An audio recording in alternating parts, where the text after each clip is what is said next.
turkashi yanzu kuma wata dambarwa na neman barkewa a Najeriya. Maimakon wato ana cikin jimamin wannan juyin mulki na ƙasar Nijar, kuma sojojin Najeriya sun tabbatar da cewa akwai wasu wato ɓata gari ko kuma wasu marasa kishin Najeriya da ke zuga su domin su kifar da gwamnatin ta Ashwaju Bola Ahmad Tinubu shi ma a yanzu haka. Assalamu alaikum wa rahmatullahi wa barakatuh. Barkanmu da warhaka, sannan mu sake saduwa da ku a cikin wani sabon bidiyo a wannan tasha ta mai albarka. Idan yanzu ku fara ziyartar mu, ku daure ku danna alamar subscribe, ku danna alamar ƙararrawa don samun sababbin shirye-shiryen mu, labarai da dumadumin su game da sharhi kan al'amuran yau da kullum a kowace awa a kowane minti. Matukar wato kuna bibiyar mu za ku dinga samun update wato na news abin da yake faruwa.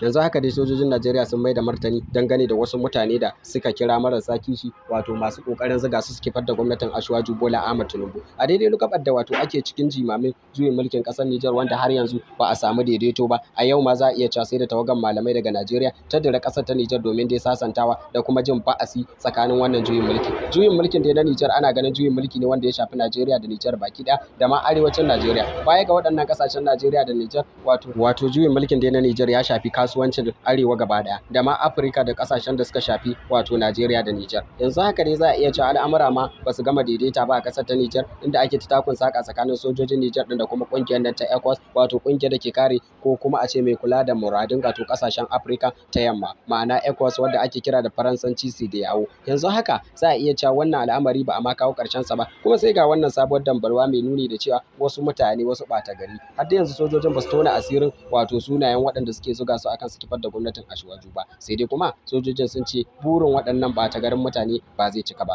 domin kuwa ba za su taɓa kifar da gwamnatin Ashwaju Bola Ahmad Tinubu ba. Su ma waɗannan dai sojoji a takaice sojoji ne da ke goyon bayan.